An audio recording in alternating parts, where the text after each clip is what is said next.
Hey, what's up, everybody? I'm here today to tell you about the Wix websites. That's right, you've probably never heard about it. Well, in fact, you probably heard about it so much because every single video you want to watch, you have to watch one of our advertisements first. That's okay. This is another one, and this one's even better because you can't skip it. But anyway, with Wix, you can make a Wix. I said it wrong. Do I still get paid for this? I do? Okay, good. Sorry about that. So with Wix, you can make a really awesome generic website. It's really boring and kind of like plain, and everybody's gonna have a website like you. But if you wanted to make a website just like your aunt for her knitting, or your mom for her passion of birds or something, now you can do it. And it must be a good website because we've had to pay really famous people lots and lots of money to make advertisements for our really boring service. And that's the reason you see it every single time you click a YouTube video, because Wix, I mean, who doesn't want Wix, right? So sign up today at Wix.com and make yourself the most boring website possible. And even if you do or you don't, we promise you're gonna see 10,000 more advertisements from us about our service before you finally go crazy and wanna blow your head off. So Wix, man, start your boring website today.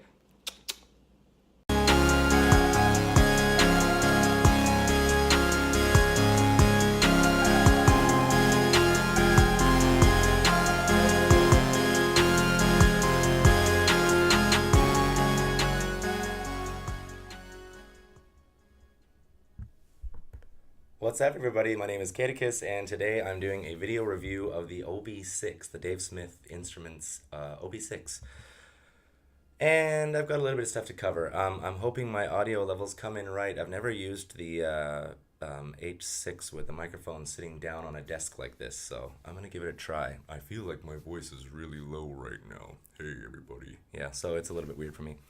Okay, so I'm going to start the video review with an overview of the outside of it and my feelings about the construction quality and stuff like that. So give me a sec and I will switch the camera around. Okay, see you in a minute. Okay, so here we are on the outside of the device. You're looking at the desktop version, so it doesn't have the keyboard bed underneath of it, and all of the knobs and stuff are, instead of being like all the way across there, they're stacked on top of each other. There are some familiar bits like the blue lines going across it, but not quite as many as the keyboard version. Excuse me, talking about the outside of the device, you have the wood on the sides. I'm not sure what wood it is, whether it's maple or oak, but it's wood. And the machine itself is inside of a nice metal container, like it's metal with some kind of textured paint on top of it.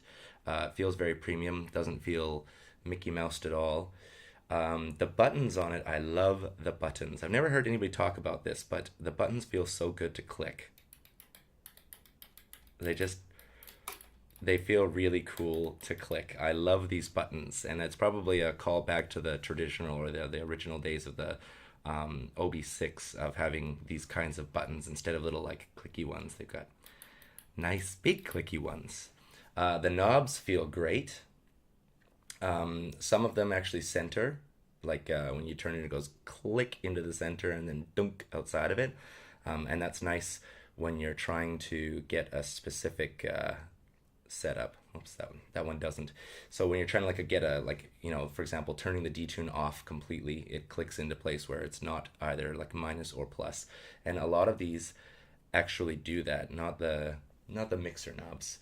Looking on the outside of the device, we've got your volume.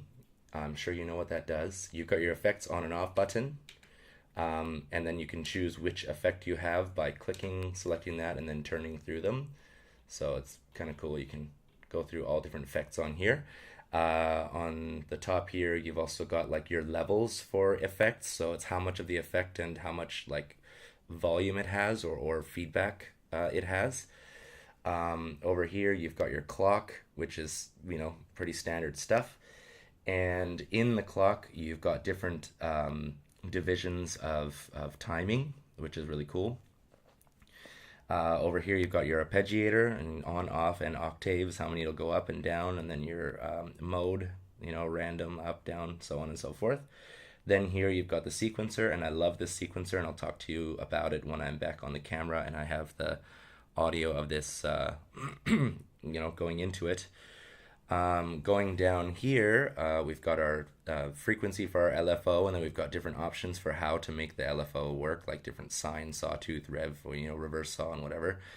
Your amount and which part it affects, so you can have the amount of like affecting the VCO 1 or 2, pulse width, your amp, your F frequency or F mode. Yeah, I don't know what that is. Maybe filter. Then you've got your filter envelope, and you can like adjust it for the VCO2 and blah blah blah. I'm going on all about all this stuff. If you know anything about synthesizers, then you know more about it than me. So yeah, you've got your X-mod right here. Then here you've got your aftertouch controls. Now this is a desktop version, so in order to activate the aftertouch, I would either have to use a DAW or a keyboard that has aftertouch. This one here does not. It has velocity. I'd probably be able to get aftertouch working on the Akai, but I'm not sure. I do, however, have what is it? Moog Voyager XL, and that has aftertouch. So I could affect, or I could change what the aftertouch does or what it affects on here if I were like hooking it up to a keyboard that has aftertouch. Over here, your miscellaneous parameters. They're not so miscellaneous, in fact, because they're pretty useful. And I would tell you how, but I can't really explain it except for in sound. Over here, you've got your VCO 1 and 2. So this is a 2 VCO 6 voice polyphonic. I should have said that to begin with. So 2 oscillators, and you've got a choice between sawtooth and then going up here. Nothing, and then square. So the first one's just between sawtooth and square. You've also got a quickly and readily available pulse width, which is kind of nice. Then you've got a sync button right here, and that sync button will make sure that VCO 1 and 2 stay close to each other in frequency. As far as I know, that's what it does. Then you got your VCO 2, and it's got a bit more shaping possibilities. Sawtooth, like that sawtooth, I don't know, this is maybe triangle, I'm not sure. And then back over to square. And then you've got your pulse width and detune. You'd use your detune for something like making it kind of like, you could make a sound kind of growl a bit by just detuning a little bit, or you could really severely detune it and make something that sounds horrific. And yeah, it works for that. Then you've got your mixer, where you can turn the VCO 1 and 2 up, and using this mixer together, like if you make a really good patch with both VCOs and the filter, and then you turn everything off except for one VCO, and you start it with that, start playing, and then you turn on, you slowly turn up one of them. You can really make some awesome complexity, some wonderful sounds. You've got your sub octave down here, which is basically another oscillator. It's really cool. I mean, of course, it only plays in tune with VCO 1, but it puts like a sub frequency. It's really great if you want to add some extra, oomph to your sound. Then you got your noise generator. As far as I know, it's just a white noise generator. I'm not 100% sure on that, but that's as far as I know. Here you've got your filter. Turn the frequency up and down to activate your filter or to like add to it. And you've got your low pass, high pass, and band pass.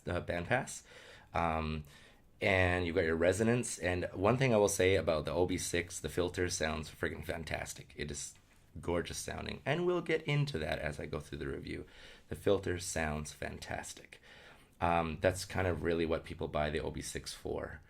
Then going over here to your envelopes, you've got 2 envelopes here, and they're both aptly named filter and loudness. So a filter will affect how, if you set up your envelope, it will affect how or where in your keystroke that the filter comes into play, and how long it lasts, and whether it releases quickly or whatever. You know this stuff. You've got velocity buttons for both of them. So if you turn it on and you lightly press one of these, it'll lightly trigger the sound, and vice versa. Usually I have it off because I like to go, balls to the walls with the sounds of the OB-6. Down here on the bottom where the buttons are, you've got the hold button, and I haven't actually used the hold button yet, so I can't really tell you. And your rate, your portamento, your unison, and if you hold down the unison button, you can actually you can adjust how many voices there are per keystroke. So you can set 2 voices or 3 voices or all of them into one keystroke. So it's kind of cool. If you put all of them into that, of course, it becomes a mono synth. You've got your bank select, so that will do in your hundreds of numbers. You've got your tens select, which will affect your tens of numbers, and then you've got your ones, 1, 2, 3. So if I want to go to like track or bank 333, patch 333, I click on this, and then I would do this, and then I would do this, and that's 333. It's really easy when you actually use it. Going down here, you've got your write, your global, and your manual. If you make a patch on here and then you hit write, you can hit write and then whatever number you want. Right now I'm in 333, so it's very easy. If I were to make a patch and I wanted to write it, I would just click write, and then I would hit the 3, and it will put it in 333.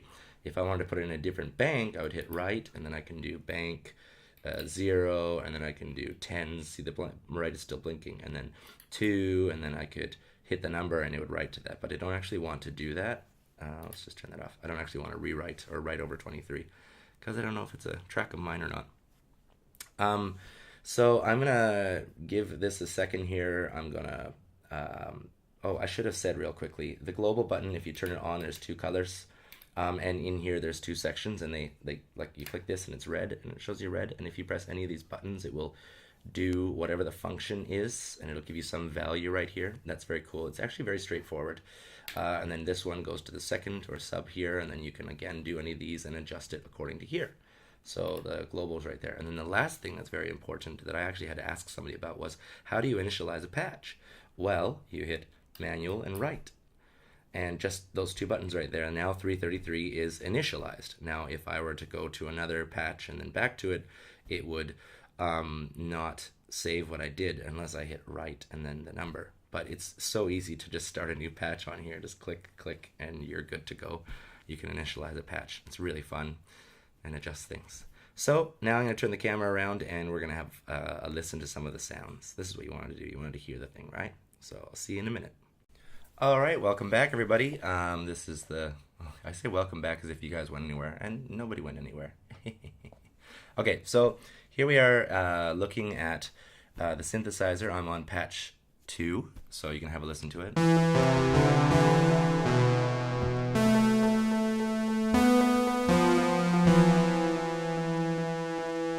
You can almost hear a re-triggering happening in there. Listening to the thing's filter, let's just turn the filter down.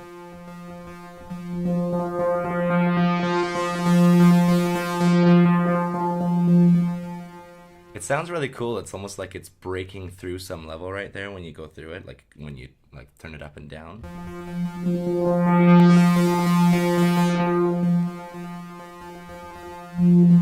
Pretty cool. Some of the different patches on here just sound fantastic.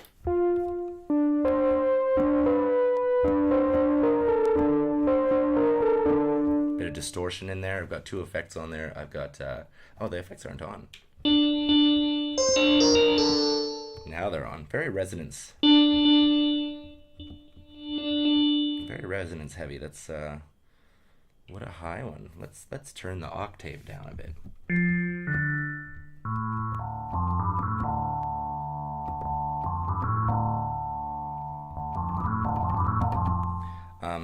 Kind of sounds like an old toy piano that you get as a kid, like a toy electric piano. That, yeah, at least that's what it sounds like to me. This patch, at least.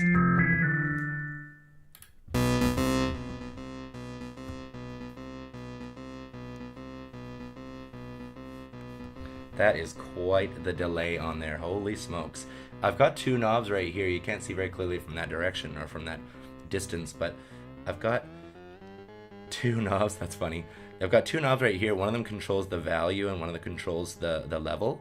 And it's kind of cool because coming from this knob, there's a little arrow that's like looping around and pointing at it, or like looping from it and pointing at the top number. And then the other one here is looping down to the second number underneath. So it's kind of cool. It's like if you're at all unclear which one affects which, you just look at it and it's like this one.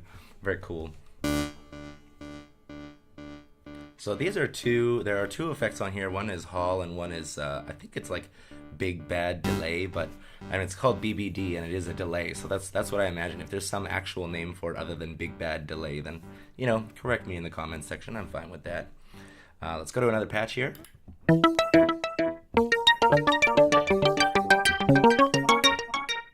arpeggio there. It's actually on right here.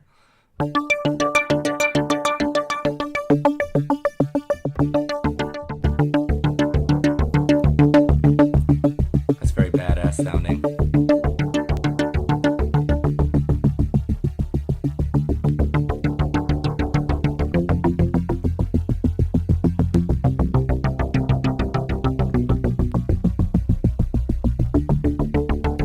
So cool. That's what you think you are. Never know, but I think you're a star. I'm sorry for that. Sometimes this thing just totally inspires me to sing. I don't know. It's crazy.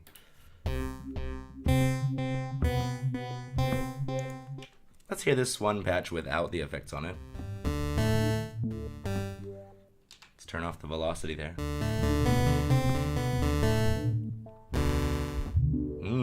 That's kind of a cool after effect there.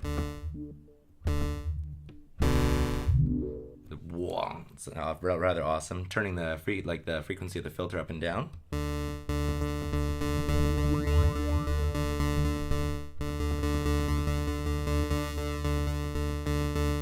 Turn the sub octave down. And then up.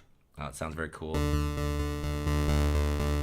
It just fattens it right up. OB-6, the OB-6, of course, has a very OB-6 sound to it. And I think that the designers of this synthesizer, Tom Oberheim and Dave Smith, and probably everybody else involved in the project, I think they did a really bang-up job of creating patches on here, default patches that just sound fantastic.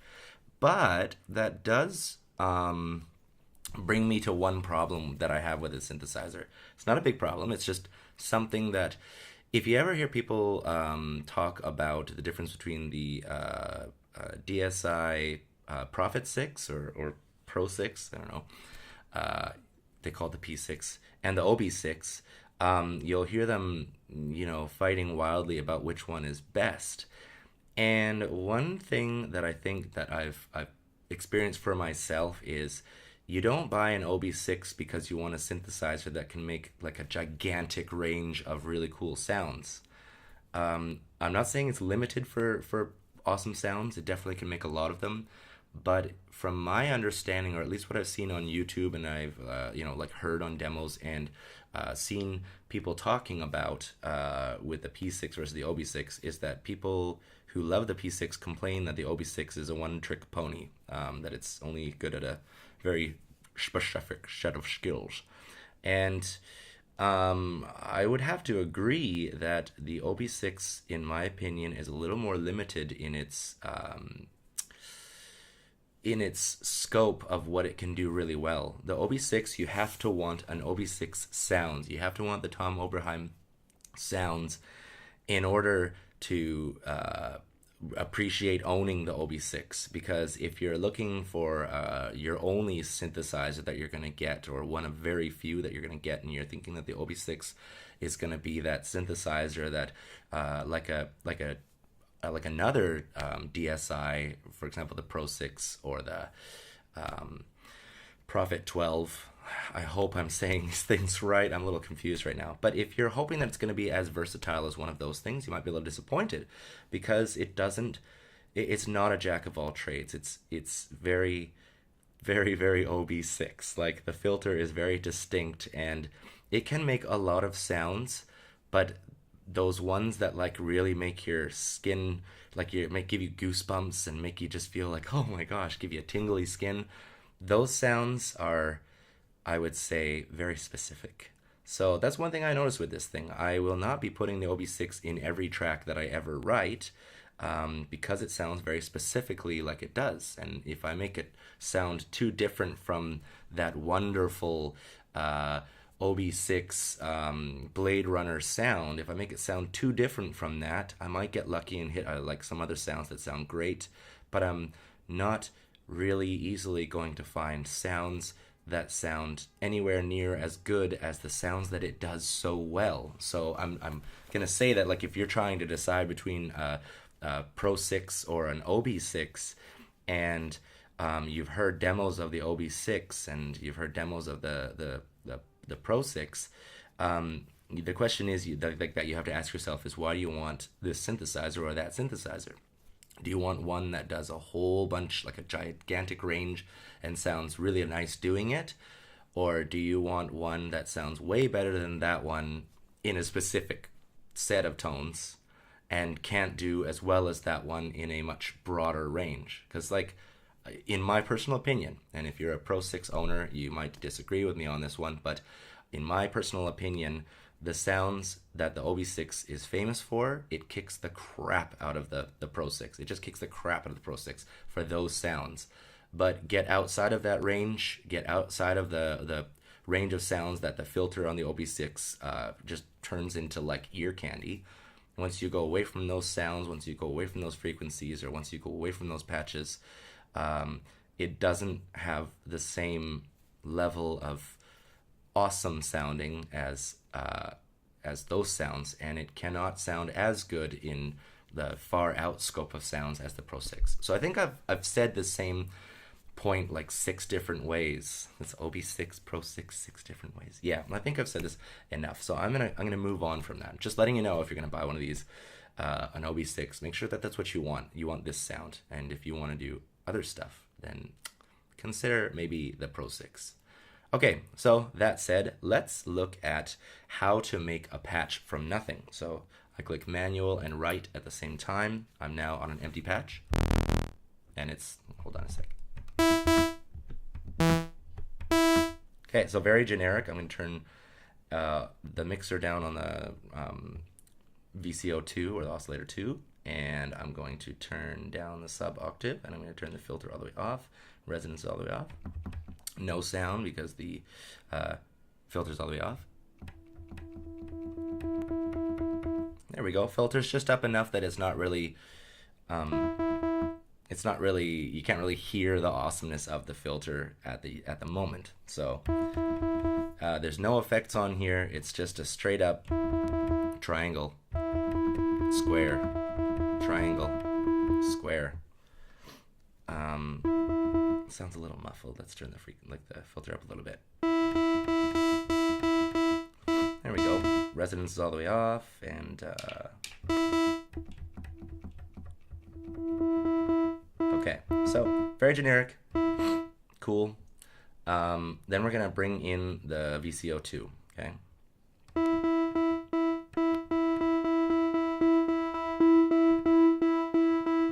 There we go, we've got 2 VCOs on here. And then we're going to turn up the sub octave.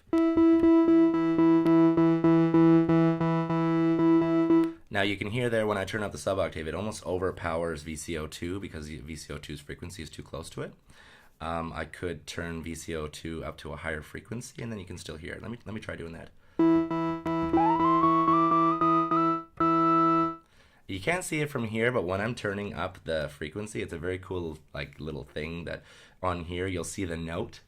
That's very cool for me. Usually I just find the note by ear, like I'll find the same frequency by ear, but here you can actually like see the note. It's pretty cool. It's pretty cool. I like it.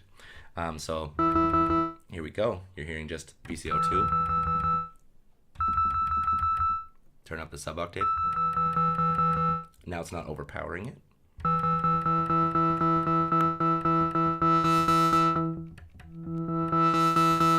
You hear the filter coming on there, right? Turn on some reverb there.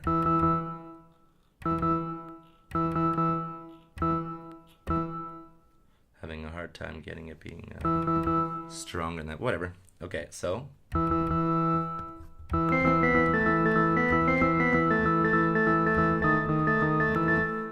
not a professional keyboard player.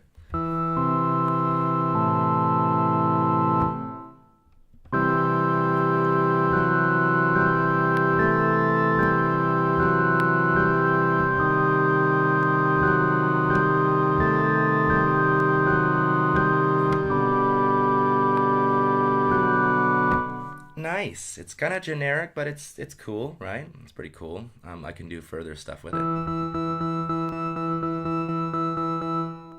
I kind of like VCO2 more of a square shape here. Now, and I can adjust the pulse width of it, of both of them. It doesn't make a huge difference in my mind, but it's kind of like a fidelity difference. Pretty significant difference when you're adjusting the pulse width on the VCO1. VCO2, not so much. Well, unless you turn it all the way off.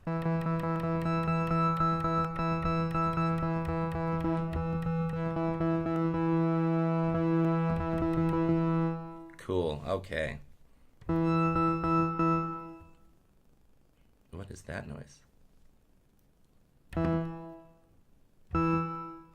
Weird, getting like a weird sound. Kind of like a crackling. Anyway, the envelopes, they work. I'm not going to really demonstrate the envelopes because, I mean, I guess I could.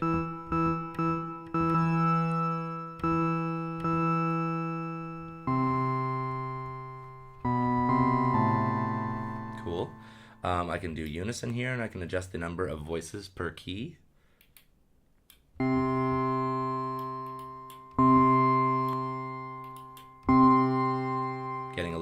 Getting a lot more complex sounds. It's all voices, and then after you go from 6, you can go to here. It says CHD, and I'm not sure what that means, but chord probably. So you hear now, because it's using all of the voices. When I hit the next key, it like erases all of the sustain there. In order to sustain a little bit of it, I could. Oh, that's why that was.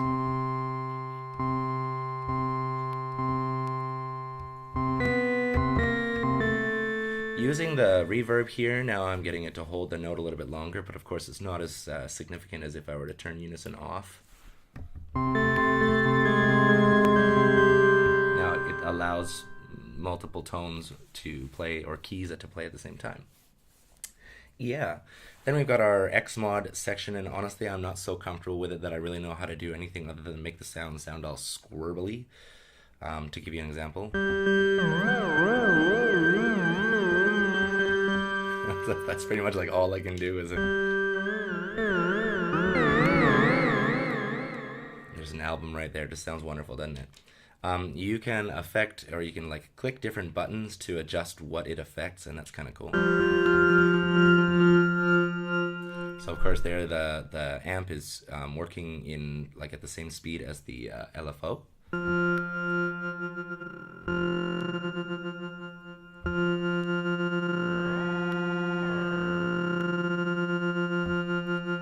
Pretty cool.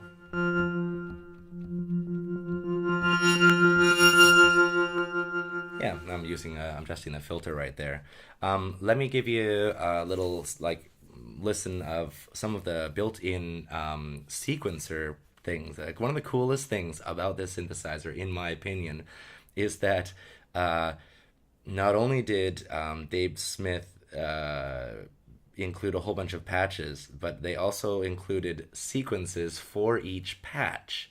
And that's pretty cool. You can just see what they did by pressing play on the sequencer and listening to whatever they thought was a good patch for that sound. So let's listen to this one.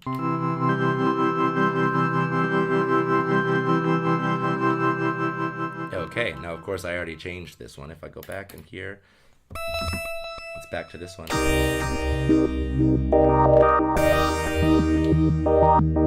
Okay.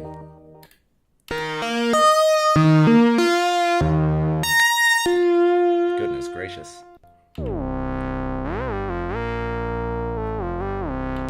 Pretty cool. You're now playing with Windows 2008. Okay, so one of my own sequences, let's see.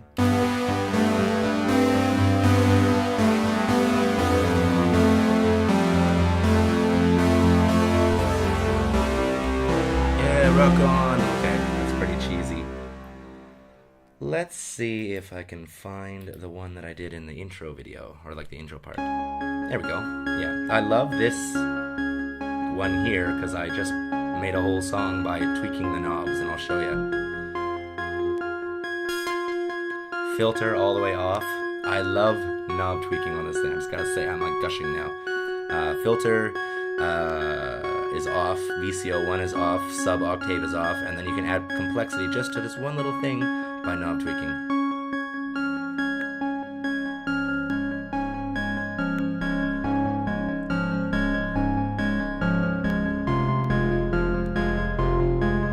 Feel that low grumble.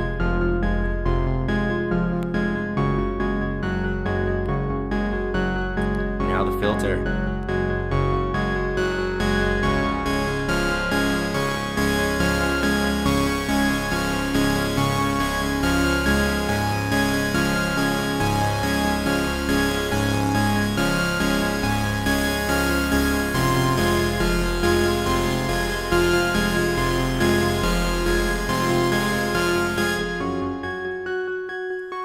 So sweet. I sounds so good going up and down from them.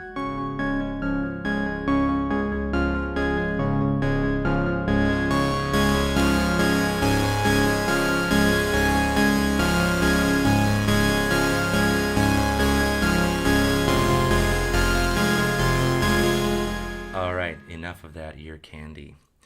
So, I didn't really show you behind the machine to show you what inputs and outputs it has, and that was silly of me. So let me quickly go over them from this really far away view that you can hardly see.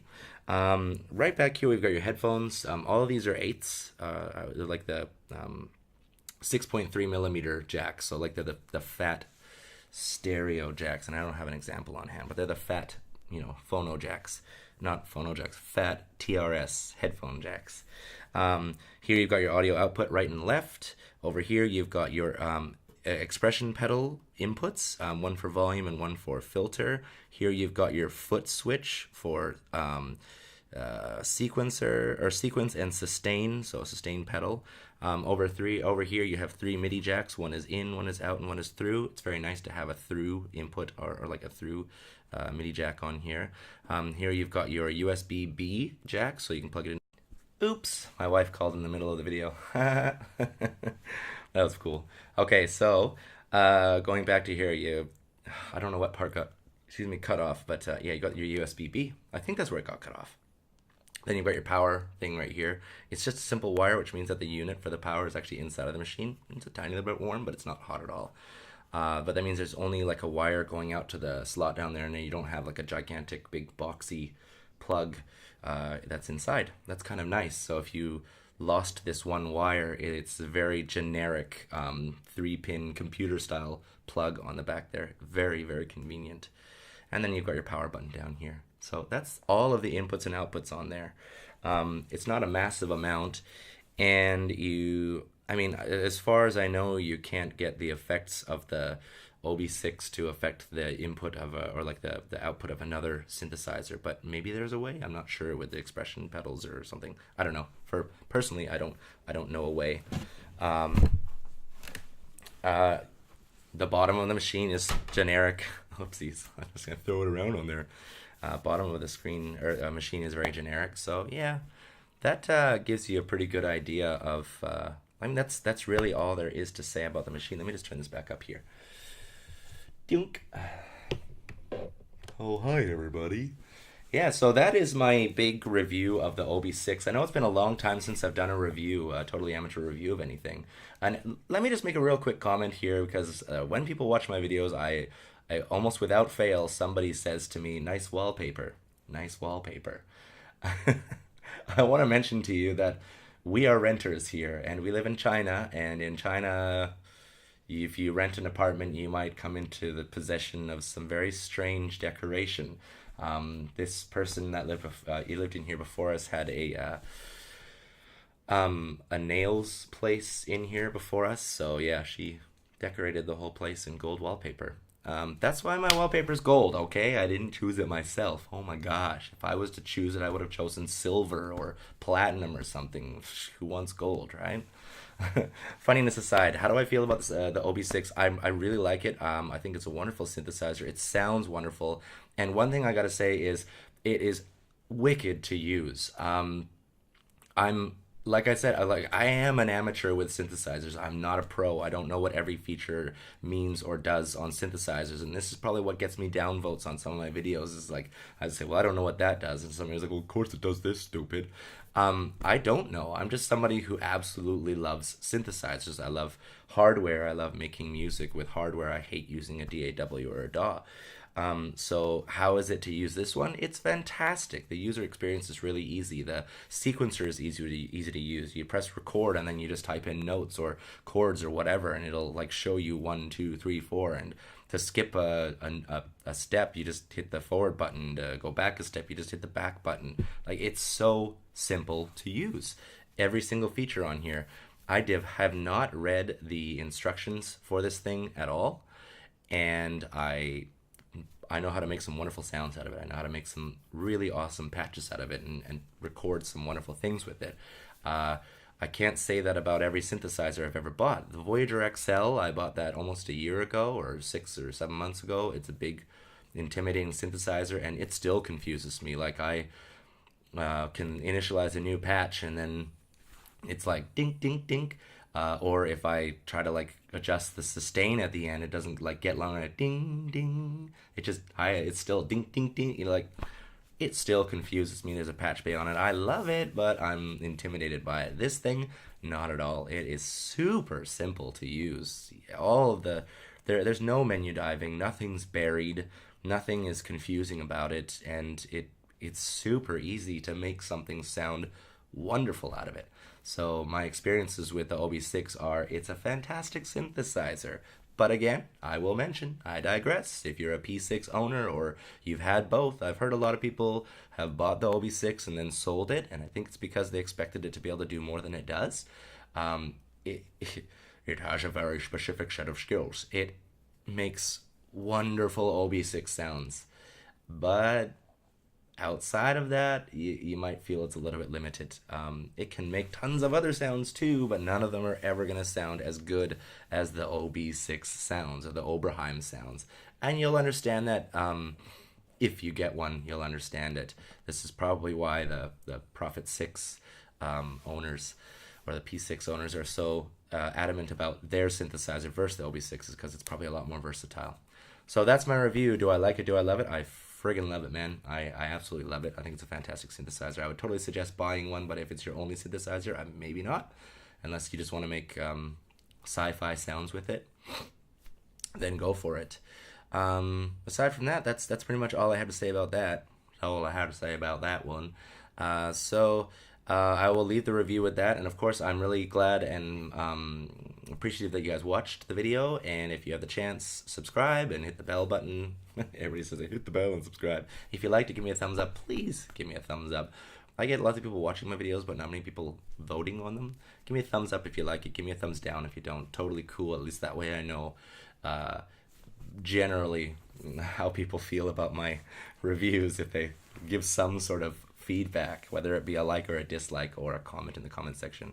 And yeah, that's all I have to say about that. That's all for my review. I thank you guys for watching, and I'll see you guys next time. The next time I'll probably be reviewing the TR-8S or the Medusa, Dreadbox Medusa. I've got a bit of a backlog, and I still have another synthesizer coming, and I'll show you that when I get it. So yeah, I'll talk to you guys later. Thank you guys very much for watching, and see you guys next time. This is Katekiss, out.